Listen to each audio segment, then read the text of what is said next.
కర్ల Rajesh lockup డెత్కు సంబంధించిన విషయంలో 2 సెక్షన్ల కింద ఎస్ఐ మీద సిఐ మీద కేసు నమోదైంది. ఒకటి అక్రమ నిర్బంధం, 2 మనిషిని వేధించడం, చిత్రహింసలు పెట్టడం.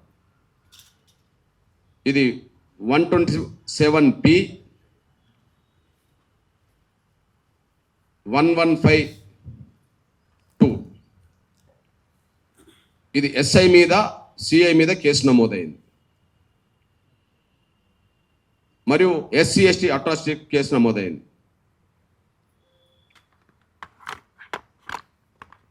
ఈ కేసులో A1 SIA, A2 CI, ఇంకా అదర్స్ అని పెట్టారు. ఈ అదర్స్లో అప్పటి డిఎస్పి శ్రీధర్ రెడ్డి కూడా ఉంటాడు. ఆయనను A3గా చేర్చాలి. ఇప్పుడు ఉన్న సూర్యాపేట ఎస్పీ నరసింహ ఉంటాడు, ఆయనను A4గా చేర్చాలి. మిగిలిన అక్రమ నిర్బంధానికి పాత్ర పోషించిన ఎస్ఐ దగ్గర ఉండబడే హోంగార్డు నుంచి మొదలుకుంటే కానిస్టేబుల్ ఉన్నారు, సిఐ దగ్గర ఉండబడే కానిస్టేబుల్ ఉన్నారు. అప్పుడు డిఎస్పి సెలవులో ఉన్నట్టుగా చెప్తున్నప్పటికీ డిఎస్పి ఆదేశాల మేరకే డిఎస్పికి సంబంధించిన ఐడి పార్టీకి సంబంధించిన పోలీసులు కూడా ఉన్నారు. దీన్ని తెలిసి కూడా ఈ కేసు సాక్ష్యాలను కనుమరుగు చేసే కుట్రల్లో ఎస్పీ గారు కూడా ఉన్నాడు. ఇది తెలిసి కూడా అక్రమ నిర్బంధంలో రాజేష్ను పెట్టుకున్నారనే విషయం ఎస్పీకి తెలిసి కూడా అక్రమ నిర్బంధం చిత్రహింసలకు ప్రధాన బాధ్యులు ఎస్ఐ సిఐ డిఎస్పీ వాళ్ళ 3 సిబ్బంది. ఎస్ఐ సిఐ డిఎస్పీ వాళ్ళ 3 సిబ్బంది. ఈ అక్రమ నిర్బంధం అనే విషయం తెలిసి కూడా ఆ అక్రమ నిర్బంధాన్ని ప్రోత్సహించింది ఎస్పీ. ఆ అక్రమ నిర్బంధంలో చిత్రహింసలకు గురి చేయడానికి కారకుడు ఎస్పీ. అదే సమయంలో అతను అనారోగ్యం గురై గాంధీ ఆసుపత్రిలో చనిపోయిన తర్వాత ఆ మరణానికి అసలు కారణాలను బయటికి రాకుండా సాక్ష్యాలను కనుమరుగు చేయడానికి ప్రయత్నం చేసింది ఎస్పీ. మా దగ్గర సాక్ష్యాలు ఉన్నాయి. అందుకనే నేను మొదటి నుంచి ఈ కేసును హోంగార్డు నుంచి మొదలుకుంటే ఎస్పీ వరకు ఇందులో నిందితులని చెప్తున్నాం మొదటి నుంచి. ఇప్పుడు నా స్టేట్మెంటే కాదు. ఈరోజు లాకప్ డెత్ గురైన తర్వాత 60 రోజులకు చెప్తున్న మాటే కాదు. ఎంఆర్పిఎస్ ప్రత్యక్షంగా ఇన్వాల్వ్ అయిన 50 రోజుల నుంచి నేను అధ్యయనం చేసిన కాడ నుంచి తెలిసి మాట్లాడుతున్న విషయం. అందుకనే ఇది సూర్యాపేట హోంగార్డు మొదలుకొని ఎస్పీ వరకు ఇన్వాల్వ్ అయిన కేసు కాబట్టి దీన్ని హైకోర్టు సిట్టింగ్ జడ్జితో విచారణ జరిపించాలని మొదటి నుంచి మేము డిమాండ్ చేస్తున్నాం. దానికి రాష్ట్ర ప్రభుత్వం పట్టించుకోవట్లా. ఇప్పుడు గత కేసీఆర్ ప్రభుత్వం సిబిఐని ఇక్కడ ఏ కేసులో విచారణ చేయకుండా తీర్మానం చేసి అడ్డుకున్న విషయం మనందరికీ తెలుసు. కానీ సిబిఐని స్వాగతిస్తూ తెలంగాణ ప్రభుత్వం నిర్ణయం తీసుకున్నది. అది ముఖ్యంగా కాళేశ్వరం ప్రాజెక్టుకు సంబంధించిన ఇతరత్ర విషయాల్లో సమాజం ముందుకు వాస్తవాలు తెలియజేయడం కోసం గత ప్రభుత్వమేమో సిబిఐని విచారణకు నిరాకరిస్తే ఈ ప్రభుత్వమేమో సిబిఐని స్వాగతించింది. చాలా గర్వకారణమే. నేనంటున్నా నిజంగా సిబిఐని అన్ని విషయాల్లో ప్రజల పక్షాన ఉపయోగించుకోవడానికి సిబిఐని ఆహ్వానిస్తే ముందు కర్లా రాజేష్ లాకప్ డెత్ మీద కూడా వెంటనే సిబిఐతో విచారణ జరిపించడానికి ముఖ్యమంత్రి నిర్ణయం తీసుకోవాలి. మీ రాజకీయ ప్రత్యర్థులను జైల్లో పెట్టడం కోసమో వేధించడం కోసమో సిబిఐని ఆహ్వానించడం కాదు.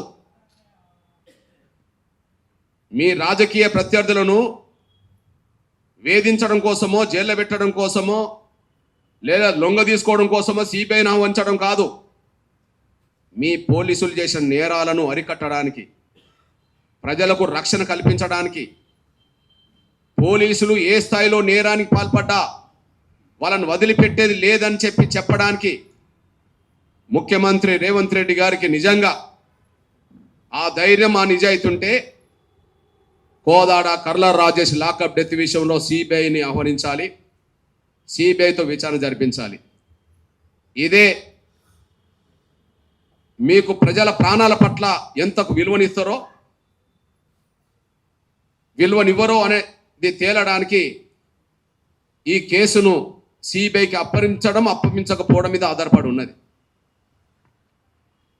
ఈ కేసును సిబిఐకి అప్పగించడం లేదా అప్పగించకపోవడం అనే దాని మీద ఆధారపడి ఉన్నది. మీరు ఎంత విలువనిస్తారో అనే దానికి. ఇక్కడ పాత్రికేయ ఎలక్ట్రానిక్ మిత్రులారా, కర్లా రాజేష్ లాకప్ డెత్కు సంబంధించిన విషయంలో ఈ 60 రోజులు పోలీసులు వాళ్ళ డ్యూటీ ఏం చేస్తున్నారంటే ఈ కర్లా రాజేష్ మృతికి అసలు కారణాలను కనుమరుగు చేసే ప్రయత్నంలో వాళ్ళు ఉన్నారు. ఈ 60 రోజులు వాళ్ళు ఏదైనా పని చేస్తున్నారంటే ముఖ్యంగా సూర్యాపేట జిల్లా పోలీస్ యంత్రాంగం అంతా ఒకే ఒక పని మీద నిమగ్నమై ఉన్నది. సూర్యాపేట జిల్లా మొత్తం పోలీస్ యంత్రాంగం అంతా ఒకే ఒక పని మీద నిమగ్నమై ఉన్నది. Karla Rajesh lockup death case నుంచి పోలీసులు ఎలా తప్పించుకోవాలని చెప్పి ఆ పని మీద మాత్రమే టోటల్ ఎస్పీ కాన్సన్ట్రేషన్ చేశాడు. దాని మీద కాన్సన్ట్రేషన్ చేశాడు. కానీ ఎంఆర్పిఎస్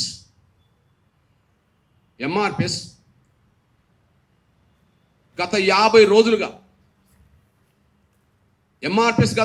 రోజులుగా పోలీసులు ఎక్కడెక్కడైతే అసలు సాక్ష్యాలను కనుమరుగు చేసే కుట్రలు చేస్తున్నారో, ఎక్కడెక్కడైతే ఈ రాజేష్ కేసును బలహీనం చేయడానికి కుట్రలు చేస్తున్న ప్రతి చోట సాక్ష్యాలు సమీకరిస్తున్నది. వాళ్ళు సాక్ష్యాలను కనుమరుగు చేసే ప్రయత్నంలో ఉన్నారు ఈ 2 నెలలు. కానీ సాక్ష్యాలను సమాజం ముందు పెట్టడానికి సమకూర్చే పనిలో ఎంఆర్పిఎస్ నిమగ్నమై ఉన్నది. అందుకు ఒక లేటెస్ట్ సాక్ష్యమే చెప్తున్నాను. నేను మొదటి నుంచి పోస్ట్ మార్టం చేయడమే పోలీసుల పర్యవేక్షణలో జరిగిందని, పోస్ట్ మార్టం నిర్వహించడం అనేది రాజకీయ నాయకుల ఒత్తిడికి తలొగ్గి వాళ్ళ ప్రలోభాలకు తలొగ్గి పోస్ట్ మార్టం చేశారని నేను మొదటి నుంచి పోస్ట్ మార్టం మీద అనుమానం వ్యక్తం చేస్తూ రీపోస్ట్ మార్టంకు డిమాండ్ చేస్తున్న విషయం మీ అందరికీ తెలుసు. ఇప్పుడు కొత్తగా నేను చెప్తున్నది కాదు. గతంలో నిర్వహించిన పోస్ట్ మార్టం మీద మాకు అనుమానం ఉన్నది. మళ్ళీ రీపోస్ట్ మార్టం చేయాలనే మాట ఇప్పుడు నేను డిమాండ్ చేస్తలేను. నేను 50 రోజుల నుంచే నేను డిమాండ్ చేసుకుంటూ వచ్చాను. అందుకు లేటెస్ట్ సాక్ష్యం చెప్తున్నాను నేను. ఉదాహరణకు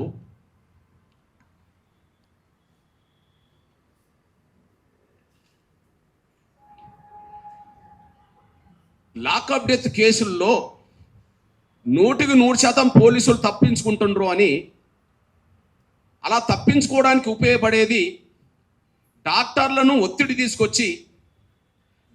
మీద ఒత్తిడి తీసుకొచ్చి పోలీసుల వాదననే కరెక్ట్ అనే విధంగా పోస్ట్ మార్టం నివేదికలు డాక్టర్లు తయారు చేస్తుండని మానవ హక్కుల కమిషన్కు అనుమానం వచ్చేసింది.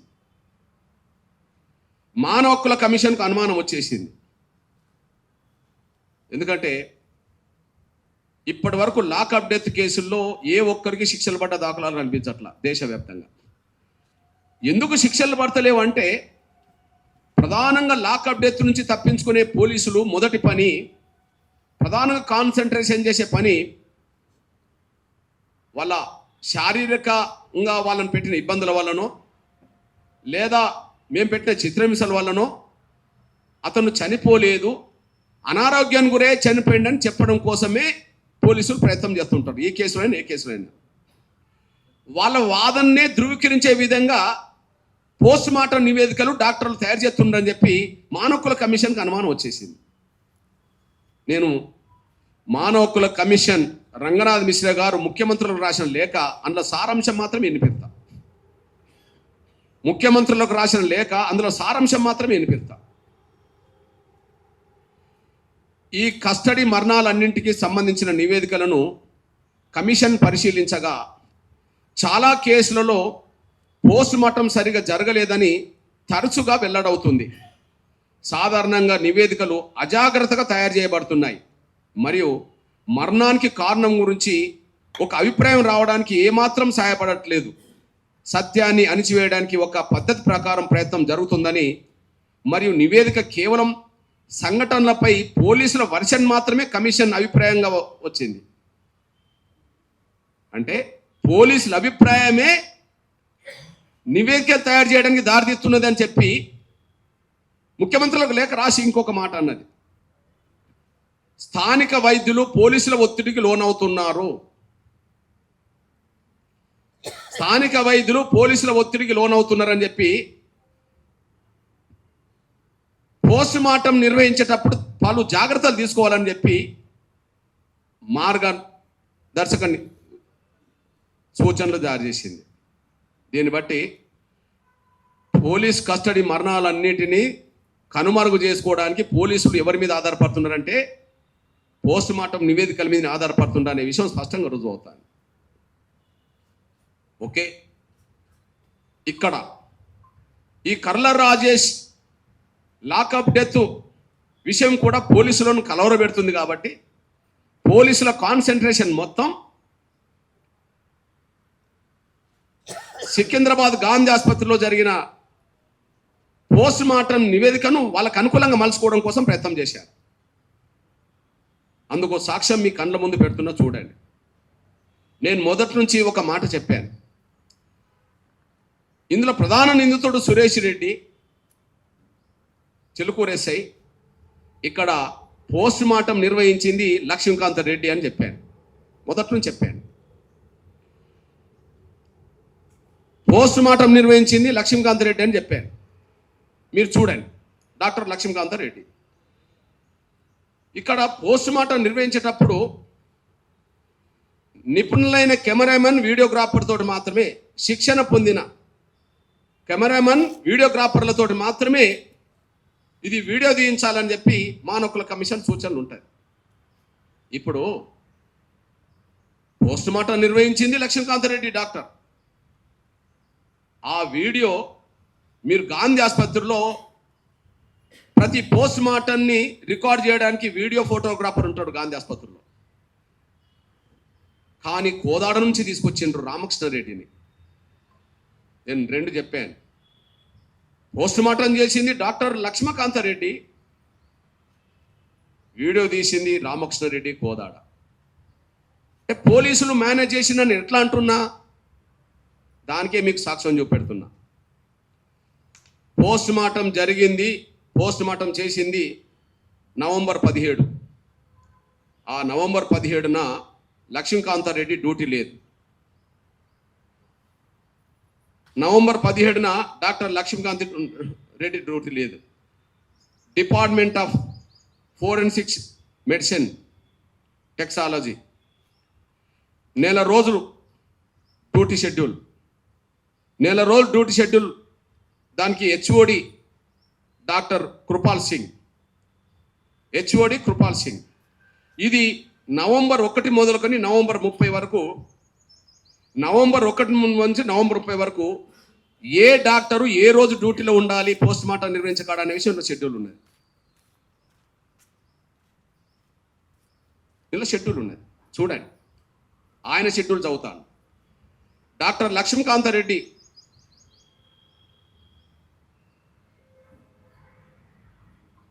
ప్లీజ్ 8వ తారీఖు నాడు నవంబర్ ఉన్నది.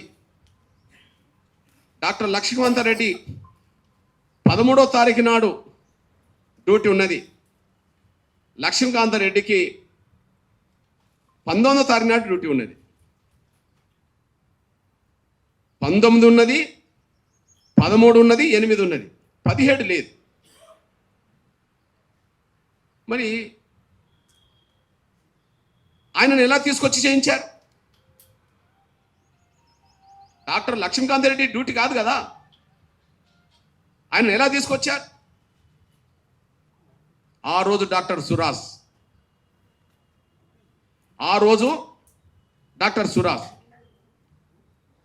16 తారీఖు నాడు కృపాల్ సింగే హెచ్ఓడినే, మళ్ళీ 18వ తారీఖు నాడు కృపాల్ సింగే హెచ్ఓడినే.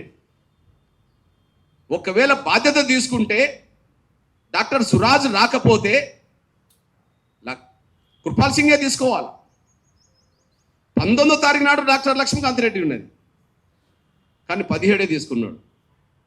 ఈ 17 తీసుకోవడానికి కారణం ఏందన్నప్పుడు డాక్టర్ సురాజ్ను మేనేజ్ చేసుకున్నారు. డాక్టర్ సురాజ్ను పోలీసు వాళ్ళు మేనేజ్ చేసుకున్నారు. ఎవరు? ఇందులో A1 A2నే ఇక్కడ ఉన్నారు కదా. A1 SI, A2 SI CI, వీళ్ళిద్దరూ కోదాడ చిలుకూరు సంబంధించిన పోలీసులు. కోదాడ చిలుకూరు పోలీసులు గాంధీ ఆసుపత్రిలో వాళ్ళకి పని ఏంటి? కోదాడ చిలుకూరు పోలీసులకు గాంధీ ఆసుపత్రిలో వాళ్ళకి పని ఏంటి? వాళ్ళు 16, 17 తారీఖు నాడు ఇక్కడ ఎందుకు ఉన్నారు? ఉన్నారానికి సాక్ష్యం ఏంటిది? ఉన్నారానికి సాక్ష్యం ఏంటిది? వాళ్ళు రావద్దు కదా. లాకప్ డెత్కు ప్రధాన కారకులు వాళ్ళే కదా, వాళ్ళు రావద్దు కదా. హుజూర్ నగర్ జైలు నుండి వచ్చిండు, హుజూర్ నగర్ సంబంధించిన వాళ్ళు వస్తారు. చిలుకూరు కోదాడ పోలీసులకు సంబంధం లేదు కదా. ఇలా A1 A2నే గాంధీ ఆసుపత్రిలో ఉన్నారు కదా. ఈ A1 A2లో స్థానిక ఎమ్మెల్యే, కోదాడ ఎమ్మెల్యే సహకారంతో డాక్టర్ సురాజ్ను మేనేజ్ చేసుకొని ఆయనను ఆ రోజు డ్యూటీలోకి రాకుండా చేసుకున్నారు.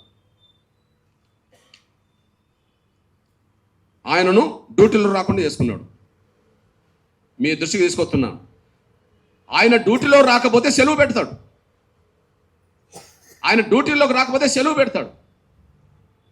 ఆ సెలవు పెట్టిన స్థానంలో కృపాల్ సింగ్ అయినా పోస్ట్ మార్టం చేయవచ్చు, ఇంకెవరికైనా డ్యూటీ అప్పచెప్పవచ్చు.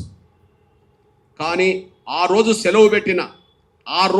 సెలవు కూడా పెట్టని డాక్టర్ సురాజ్ హెచ్ఓడికి ఒక మెసేజ్ పంపుతాడు 16 తారీఖు నాడు సాయంత్రం 5:20 ఏం పంపుతాడు?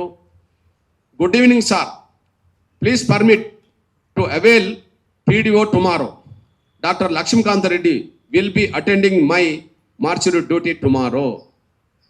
ఈయన నేను రాలేను అని చెప్పుకోవడానికి అవకాశం ఉండాలి, కానీ నా స్థానంలో లక్ష్మీకాంతారెడ్డి మాత్రమే వస్తాడని ఎందుకు పెట్టింది? ఈయన నేను రాలేనని చెప్పుకోవచ్చునేమో, నాకు అనారోగ్యమో ఇతరత్ర కారణాల వల్ల నేను రేపు డ్యూటీలోకి రాకపోతున్నాను చెప్పుకోవచ్చు. ఆ తర్వాత హెచ్ఓడి డిసైడ్ చేసుకుంటాడు ఎవరిని పెట్టుకోవాలనే విషయంలో. కానీ ఇవాళ డ్యూటీలో పాల్గొనాల్సిన ఆయన 17వ తారీఖు నాడు పోస్ట్ మార్టం డ్యూటీలో పాల్గొనాల్సిన ఆయన నేను రావట్లేదు, కానీ లక్ష్మీకాంతారెడ్డిని మాత్రమే తీసుకోండి అని చెప్పడం జరిగింది. దీన్ని బట్టి డాక్టర్ సురాజ్ను మేనేజ్ చేసుకొని వాళ్ళు అనుకున్న లక్ష్మీకాంతారెడ్డినే, ఎందుకంటే ఎమ్మెల్యే రెడ్డే కదా, నంబర్ 1 SI A1 రెడ్డే కదా, వాళ్ళను ఈ కేసు నుండి తప్పించడం కోసం మళ్ళీ లక్ష్మీకాంత్ రెడ్డినే పెట్టుకున్నారు. పోనీ సికింద్రాబాద్లో మానవ హక్కుల కమిషన్ నివేదిక ప్రకారంగా నిబంధనల మేరకే వీడియో తీయాల. ఆ వీడియోగ్రాఫర్కు సంపూర్ణమైన అవగాహన ఉండాలి, ఆయనకు శిక్షణ ఇచ్చి ఉండాలి. ఇది మరి గాంధీ ఆసుపత్రిలో ప్రతిరోజు వీడియో తీస్తారు కదా పోస్ట్ మార్టం చేసే విషయంలో. మరి గాంధీ ఆసుపత్రిలో వీడియో తీసే వీడియోగ్రాఫర్ ఉండంగా, ఫోటోగ్రాఫర్ ఉండంగా, మరి కోదాడ నుంచి రామకృష్ణారెడ్డిని తీసుకొచ్చి ఎట్లా చేశారు అంటే పోలీసు వాళ్ళే తీసుకొచ్చారు. పోలీసు వాళ్ళే పోస్ట్ మార్టం చేయించుకున్నారు, పోలీసు వాళ్ళే తీసుకొచ్చారు, పోలీసు వాళ్ళే డ్యూటీ మార్పించుకున్నారు, పోలీసు వాళ్ళే పోస్ట్ మార్టం చేయించారు. వాళ్ళు రిపోర్ట్ అనుకూలంగా తెప్పించుకుంటారు. మానవ హక్కుల కమిషన్ ఏదైతే చెప్పిందో పోలీస్ కస్టడీ మరణాల్లో ఎక్కువ డాక్టర్లు పోలీసుల మాటకు భయపడి వాళ్ళకు అనుకూలంగా ఇస్తున్నారు, దీనివల్ల వాళ్ళకు పోలీసులు శిక్ష నుండి తప్పించుకుంటారని చెప్పి మానవ హక్కుల కమిషన్ స్పష్టంగా ముఖ్యమంత్రులకు లేఖ రాసింది. దీన్ని బట్టి మీరు అర్థం చేసుకుంటారని ఆశిస్తున్నా. మేము వాళ్ళు సాక్ష్యాలను కనుమరుగు చేయడానికి ఎంత ప్రయత్నాలు చేసుకుంటూ వస్తున్నారో, సాక్ష్యాలను వెలికి తీయడానికి మేమెంత ప్రయత్నం చేసుకుంటూ వస్తున్నామో, ఇది సాక్ష్యం అనే విషయం మీ దృష్టికి వస్తున్నాను. ఇంతకంటే ఏం కావాలా? అందుకోసం కదా మేము నిన్నటి వరకు సిట్టింగ్ జడ్జితో విచారణ జరిపించమని డిమాండ్ చేస్తున్నది. అందుకోసం కదా ఇప్పుడు సిబిఐతో విచారణ జరిపించే నిజాయితీ ఉంటే ముఖ్యమంత్రిని కోరుతున్నది. ఇక్కడ డిఎస్పి పాత్ర, డిఎస్పి శ్రీధర్ రెడ్డి ఆయన సెలవులు ఉన్నాడని చెప్పి వాళ్ళు టెక్నికల్గా ఆధారాలు చూపెడతారు. ఆయన సెలవులున్నా పర్యవేక్షణ చేశాడు. డిఎస్పికి ఉండబడే ఐడి సిబ్బంది కూడా ఈ అక్రమ నిర్బంధం కేసులో ఉన్నారు. అక్రమ నిర్బంధ కాలంలో నిర్బంధం చేసింది డిఎస్పి పరిధిలో పనిచేసే కానిస్టేబుల్ కూడా ఉన్నాడు. డిఎస్పి పరిధిలో పనిచేసే కానిస్టేబుల్ డిఎస్పికి తెలియకుండా పాల్గొంటాడా? ఇక్కడ ఎస్ఐ పరిధిలో పనిచేసే కానిస్టేబుల్ ఉన్నారు, పేర్లు ఉన్నాయి, హోంగార్డులు ఉన్నారు. సిఐ పరిధిలో పనిచేసే హోంగార్డు ఉన్నాడు, కానిస్టేబుల్ ఉన్నాడు. ఓకే, అట్లనే డిఎస్పి పరిధిలో పనిచేసే వాళ్ళు కూడా ఉన్నారు. అంటే అక్రమ నిర్బంధానికి ప్రధాన కారకుల్లో ఎస్ఐ వస్తాడు, ఎస్ఐ సిబ్బంది వస్తుంది, సిఐ వస్తాడు, సిఐ సిబ్బంది వస్తారు, డిఎస్పి వస్తాడు, డిఎస్పి సిబ్బంది కూడా వస్తాడు. అదే సమయంలో డిఎస్పిని ఈ కేసు నుండి తప్పించడం కోసం డీజీపీ గారు ఆయన అక్కడి నుండి వెంటనే ట్రాన్స్ఫర్ చేశాడు. కానీ అప్పటికే ఈయన డ్యూటీలో ఉన్నాడు మరణించే నాటికి. 14వ తారీఖు నుంచి 13వ తారీఖు డ్యూటీలో ఉన్నాడు. 16 తారీఖు నాడు చనిపోయిండు.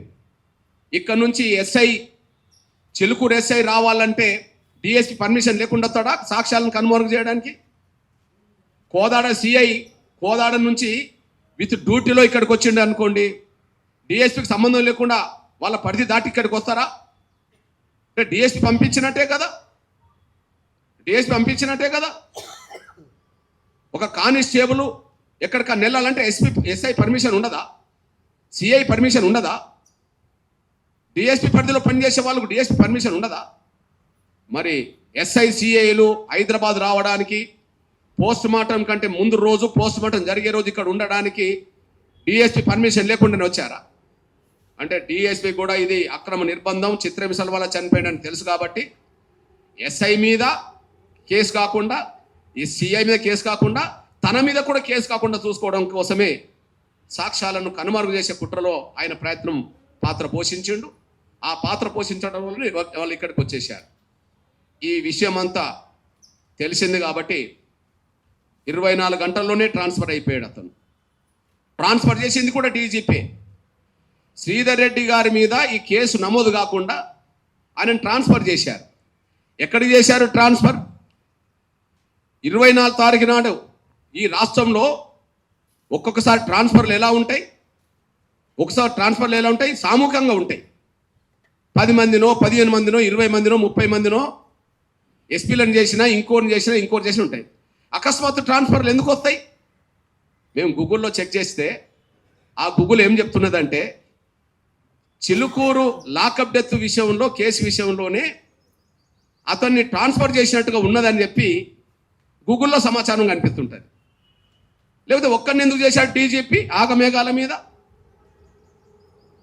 24 తారీఖు నాడే కమిటీ కూర్చొని డీజీపీ చైర్మన్ గుండా కమిటీ కూర్చొని 24 తారీఖు నాడు ట్రాన్స్ఫర్ చేస్తే 24 తారీఖు నాడే ఇంకొక శ్రీనివాస్ రెడ్డి అక్కడ ఉంటాడు. మళ్ళా అంటే ఇక్కడున్న రెడ్డిని అక్కడికి పంపుతారు, అక్కడున్న రెడ్డిని ఇక్కడికి తీసుకొస్తారు. ఎక్కడికి తీసుకొచ్చారు? అక్కడున్న రెడ్డిని ఎక్కడ తీసుకొచ్చారు? ఈ కేసులో ప్రైవేట్ వ్యక్తిగా ఎమ్మెల్యే ఇన్వాల్వ్మెంట్ ఉన్నది. ఆ ఎమ్మెల్యే మాట విని ఎస్ఐని వీళ్ళందరినీ కాపాడడానికి ప్రయత్నం చేస్తున్నది మంత్రి కూడా కనిపిస్తున్నాడు.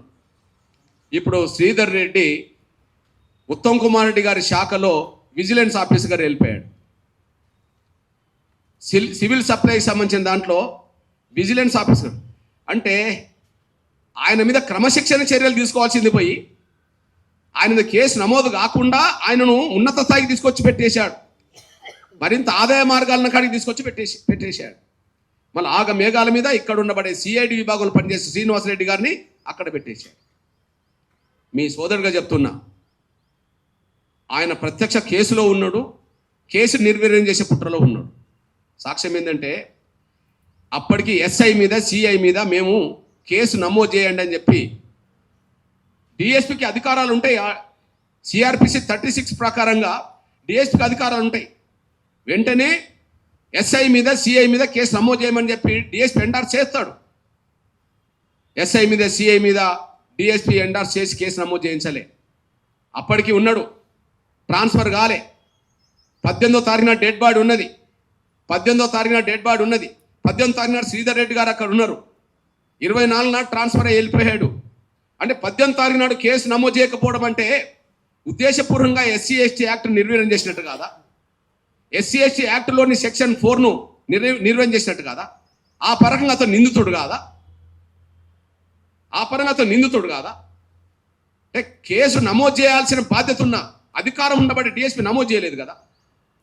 అంటే కేసులో నిందితుడే, సాక్ష్యాలను మాయం చేయడానికి ఎస్ఐన్సీని పంపింది ఆయనే. చివరికి వాళ్ళ మీద కేసు కాకుండా చట్టాన్ని దుర్వినియోగం చేసింది, చట్టాన్ని నిర్వీర్యం చేసే ప్రయత్నం చేసింది శ్రీధర్ రెడ్డి. ఆ శ్రీధర్ రెడ్డి గారిని కాపాడడానికి ఎమ్మెల్యే మంత్రి ప్రయత్నం చేస్తున్నారు. అది సాక్ష్యంగా నిలబడుతున్నది. ఇందులో ఎస్పీ పాత్ర ఏంటి? ఎస్పీ పాత్ర ఇందులో గణనీయంగా ఉన్నది. ఇప్పుడు ఎస్పీ సూర్యాపేట జిల్లా ఎస్పీ ఒకే పని మీద ఉన్నాడు. ఈ కేసు నుంచి ఎస్ఐని ఎట్లా బయటపడేయాలి, ఈ కేసు నుంచి సిఐని డిఎస్పీ ఎట్లా బయటపడేయాలి, ఈ కేసు నుంచి తనెట్లా బయటపడాలని దాని మీద కాన్సన్ట్రేషన్ చేస్తున్నాడు. ఇంకా వేరే పనే లేదా, వేరే పని లేదు. అందులో కర్ల రాజేష్ చనిపోయిన తర్వాత ఎంఆర్పి సినిమాలో అయిన కాన్ నుంచి అక్కడ 30 యాక్ట్ అమలు చేస్తుంటాడు అతను ఓపెన్గా. తెలంగాణ మొత్తం స్థానిక సంస్థ ఎన్నికలు జరుగుతుంటే ఎక్కడ 30 యాక్ట్ అమల్లో లేదు బహిరంగంగా, కానీ అక్కడ మాత్రం మొత్తం 30 యాక్ట్ అమలు చేస్తుంటాడు అతను. ఇక పోతే ఇతనికి అన్నీ తెలుసు. అక్రమ నిర్బంధం మొత్తం సమాచారం ఆయనకు ఉన్నది. నిర్బంధం పెట్టడానికి ఎస్ఐని సిఐని అది ప్రోత్సహించింది కూడా ఎస్పీనే, డిఎస్పీ ఎస్పీనే. ఆ కారణంగా అక్రమ నిర్బంధంలో చిత్రహింసలకు కారకుడు కూడా ఎస్పీ అవుతాడు. అందుకు సాక్ష్యం ఏంటంటే ఎస్పీకి తెలియదా? తెలుసు. ఎట్లా తెలుసు? వాళ్ళ పోలీస్ మాన్యువల్ ప్రకారంగా రోజు డిఎస్ఆర్ ఉంటుంది కదా, డైలీ సిచ్యువేషన్ రిపోర్ట్ ఉంటుంది కదా. ఏ స్టేషన్లో ఏ లాకప్లో ఎంతమంది ఇల్లీగల్గా ఉన్నారు, ఎంతమంది లీగల్గా పెట్టుకున్నాం అనే విషయం ప్రతిరోజు స్టేషన్ ఆఫీసర్ ఎస్ఐ సిఐకి పంపుతాడు, సిఐ డిఎస్పీకి పంపుతాడు, డిఎస్పీ ఎస్పీకి పంపుతాడు, ఎస్పీ ప్రతిరోజు దాన్ని ధృవీకరించుకుంటాడు. నేను అంటున్నా 9వ తారీఖు నాడు రాజేష్ని అరెస్ట్ చేశామని చూపెట్టే మీరు 4వ తారీఖు నాడు రాజేష్ 5, 6, 7, 8, 9 మీరు అరెస్ట్ చూపెట్టేంత వరకు రాజేష్ చట్టవిరుద్ధమైన అక్రమ నిర్బంధంలోనే మీ స్టేషన్లో ఉన్నది వాస్తవం కదా? మీకు నివేదికలు రావాలి కదా? అదే సమయంలో ప్రతి జిల్లా ఎస్పీకి ప్రతి మండల పోలీస్ స్టేషన్ పరిధిలో ఎస్పీ ఉంటాడు కదా, స్పెషల్ బ్రాంచ్ ఉంటుంది కదా, వాళ్ళు ప్రతిరోజు నివేదిక ఎత్తారు కదా. అంటే నీ నివేదికలో ఉన్నది ఇక్కడ అక్రమ నిర్బంధంలో ఉన్నారు అని. అదే సమయంలో డిఎస్ఆర్ రిపోర్ట్లో ఉన్నది అక్రమ నిర్బంధంలో ఉన్నారు అని చెప్పి. అంటే నీ ఆమోదం ఉన్నది కాబట్టిగానే ఎలాంటి కేసు నమోదు కానీ ఫిర్యాదు కానీ రోజుల్లోనే వాళ్ళని అక్రమ నిర్బంధంలో పెట్టడానికి దారితీసింది. లేకపోతే ఎస్ఐ సిఐ వాళ్ళు అంత ధైర్యం చేసేవాళ్ళు కాదు. ప్రతిరోజు నివేదిక నీ దగ్గరకు వచ్చినా కూడా దాన్ని ఓకే అన్నట్టుగానే ఉన్నది కాబట్టిగానే ఆ అక్రమ నిర్బంధాలు ఉండడానికి చిత్రహింసలు గురి కావడం దారితీసింది. అది ఎస్పీ కూడా దీంట్లో బాధ్యుడు అనే విషయం కూడా మేము స్పష్టం చేస్తున్నాం. ఇక్కడ ఒక డిమాండ్ చేస్తున్నాం, మేము సిబిఐని డిమాండ్ చేస్తున్నాం, హైకోర్టు సిట్టింగ్తో జడ్జితో డిమాండ్ చేస్తున్నాం. మీ పోలీస్ డిపార్ట్మెంట్ మీద మీకు నమ్మకం ఉంటే, మీ పోలీస్ డిపార్ట్మెంట్ అధికారుల మీద మీకు నమ్మకం ఉంటే, మీ డిపార్ట్మెంట్ ఉన్నతాధికారితో విచారణ చేయించండి చూద్దాం. ఒకటి, ఎస్ఐ సిఐ హోంగార్డు కానిస్టేబుల్ మీద వచ్చిన A1 A2 సిబ్బంది మీద వచ్చిన దాని మీద సూర్యాపేట జిల్లా కానీ ఒక డిఎస్పి నల్గొండ నుంచి వచ్చి విచారణ చేస్తున్నాడు. ఓకే, సూర్యాపేట జిల్లా పోలీస్ అధికారి కానీ నల్గొండ జిల్లా పోలీస్ అధికారి ఒకరు వచ్చి డిఎస్పి హోదాలో ఉన్న ఒక ఆఫీసర్ వచ్చి ఆయన విచారణ చేస్తున్నట్టుగా మాకు సమాచారం ఉన్నది. ఎవరి మీద చేస్తున్నాడు? ఎస్ఐ సిఐ మీద చేస్తున్నాడు. ఒక డిఎస్పి ఎస్ఐ సిఐ మీద విచారణ చేస్తున్నాడు. ఇప్పుడు డిఎస్పీలో నిందితుడు కదా, ఎస్పీలో నిందితుడు కదా, డిఎస్పీ ఎస్పీలో నిందితులు కదా, మేము చెప్తున్నాం కదా. ఎట్లా నిందితులు? ఫిర్యాదు తీసుకోవడం, ఎఫ్ఐఆర్ నమోదు చేయడం అనేది డిఎస్పీ బాధ్యత కాదా? ఫిర్యాదు తీసుకోవడం అనేది, ఎఫ్ఐఆర్ నమోదు చేయించడం అనేది ఎస్పీ బాధ్యత కాదా? కర్ల రాజేష్ తల్లి డిఎస్పీని కలిసి వినతి పత్రం ఇవ్వలేదా శ్రీధర్ రెడ్డికి? ఇప్పుడు వచ్చిన శ్రీనివాసరెడ్డికి ఫిర్యాదు చేయలేదా లిఖితపూర్వకంగా? సూర్యాపేట ఎస్పీ నరసింహ గారికి ఫిర్యాదు చేయలేదా? చేశారు కదా. డిఎస్ఆర్ రిపోర్ట్ మీ దగ్గర లేదా? ఎస్పీలు మీ దగ్గర లేరా? ఉన్నాయి కదా, స్పష్టంగా రుజువు అవుతుంది కదా. అందువల్ల మేము చెప్తున్నాం, ఒక బయట మీ డిపార్ట్మెంట్ మీకు నమ్మకం ఉన్నదా అని అడుగుతున్నా నేను. మేము కోరుతున్నది హైకోర్టు సిట్టింగ్ జడ్జితో, అది రాష్ట్ర ప్రభుత్వం పరిధిలో ఉండే అంశం. వాళ్ళకు నిజాయితీ ఉన్నదో లేదో ముఖ్యమంత్రి తెలుసుకుంటాడు. లేదా ఏదో ప్రాజెక్టు విషయంలో అవినీతి జరిగిందని చెప్పి అది వాస్తవమో ఏదో తెలుసుకోవడానికో లేదా వేధింపులు గురి చేయడానికో భయపెట్టడానికో సిబిఐతో విచారణ జరిపిస్తున్నారు కదా. అంతకుముందు కేసీఆర్ గవర్నమెంట్ సిబిఐని నిరాకరించింది కదా తెలంగాణ రాష్ట్రానికి. కానీ మీకు సిబిఐని స్వాగతించారు కదా, అంత ధైర్యం నిజాయితీ ఉన్నది కదా. మేము సిబిఐని డిమాండ్ చేస్తున్నాం.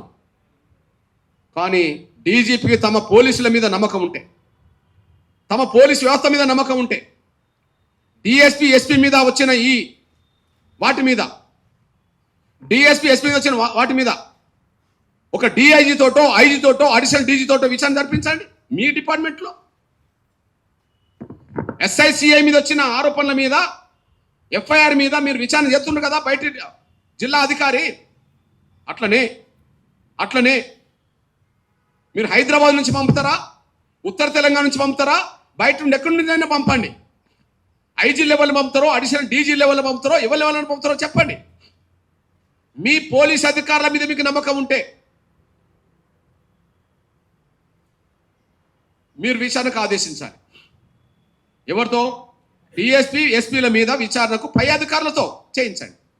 ఎస్ఐసిఎల్ మీద వచ్చిన వాటి మీద డిఎస్పీ చేస్తున్నట్టుగానే డిఎస్పీ ఎస్పీల మీద వచ్చిన వీటి మీద నిష్పాక్షికమైన విచారణ జరిగించాలనుకుంటే, మీ డిపార్ట్మెంట్ మీద మీకు నమ్మకం ఉంటే, మీ పోలీస్ డిపార్ట్మెంట్ మీద మీకు నమ్మకం ఉంటే, మీ మాన్యువల్కు మీరు విలువనివ్వాలనుకుంటే, ప్రజల భద్రతకు మీరు విలువనివ్వాలనుకుంటే, ప్రజల భద్రతకు మీరు విలువనివ్వాలనుకుంటే మీ డిపార్ట్మెంట్ పై అధికారులతో, డిఎస్పీ ఎస్పీల కంటే పై అధికారులు ఎవరు ఉన్నారో, వాళ్ళు ఉత్తర తెలంగాణ నుంచి వస్తారో, హైదరాబాద్ నుంచి వస్తారో, బయట నుండి వస్తారో, వాళ్ళతో విచారణ జరిపించాలని మేము డిమాండ్ చేస్తున్నాం. మీ ప్రాణాలు వేరు, మా ప్రాణాలు వేరు కాదు. మీ ప్రాణాలు పోయినా మాకు బాధ అనిపిస్తుంది, ఎవరి ప్రాణాలు పోయినా మాకు బాధ అనిపిస్తుంది. కానీ మీరు ప్రాణాలు పోయినప్పుడు మాత్రం ప్రతీకారం తీసుకున్నట్టుగా చేస్తారు. మా ప్రాణాలు పోతే మాత్రం మీరు కాపాడుతుంటారు. నిజామాబాద్లో రియాజ్ అనే ఒక రౌడీ షీటర్ ఒక పోలీస్ కానిస్టేబుల్ చంపాడు, మేము కూడా ఖండించాం. నిజామాబాద్లో రియాజ్ అనే ఒక రౌడీ షీటర్ ఒక పోలీస్ కానిస్టేబుల్ చంపాడు, మేము కూడా ఖండించాం. తప్పే. కానీ 4 రోజులు తిరగక ముందే ఆ రియాజ్ను ఎన్కౌంటర్ మీరు చేశారు. అంటే పోలీస్ కానిస్టేబుల్ ప్రాణాలు తీసేస్తే వాళ్ళు ఎవరినైనా వాళ్ళ ప్రాణాలు మీరు తీసేశారు. మా ప్రాణాలు తీసిన వాళ్ళని మీరు కాపాడతారా? మా దళితుల ప్రాణాలు తీసిన వాళ్ళని మీరు కాపాడతారా? వారం రోజులు తిరగక ముందే, 4 రోజులు తిరగక ముందే రియాజ్ని ఎన్కౌంటర్ చేశారు కదా. చనిపోయిన పోలీస్ కానిస్టేబుల్ కుటుంబాన్ని పరామర్శించడం కోసం డీజీపీ శివధర్ రెడ్డి గారు వెళ్ళాడు కదా. మరి మా బిడ్డల ప్రాణాలు తీసిన కాడ ఆ కుటుంబాన్ని పరామర్శించడానికి డీజీపీ వెళ్ళవచ్చు కదా, డీజీపీ శివధర్ రెడ్డి గారు వెళ్ళవచ్చు కదా. కానిస్టేబుల్ ప్రాణం పోతే ప్రాణానికి ప్రాణం అన్నట్టుగా ప్రతీకారం తీసుకున్నట్టుగా చేశారు. అది ఎన్కౌంటరో బూట్ ఎన్కౌంటరో ప్రజలకు తెలుసు. అది పోలీసుల ప్రతీకారం అని భావించుకునేటోళ్ళు కూడా ఉన్నారు. మీరెవరన్నా నష్టపోతే మీరు ప్రతీకారం తీసుకుంటారు చట్టాన్ని పక్కకు పెట్టి. మా బిడ్డల్ని చట్టాన్ని ధిక్కరించి చంపుతారా? మా బిడ్డల ప్రాణాలను వాళ్ళ విధంగా తీసేస్తారా? తీసేసిన వాళ్ళని మీరు కాపాడుకుంటారా? ఇదేనా ఫ్రెండ్షిప్ పోలీస్ అంటే? ఫ్రెండ్స్ పోలీస్ అంటే పోలీస్ విధానం ఇదేనా? ఇట్లనే ఉంటుందా?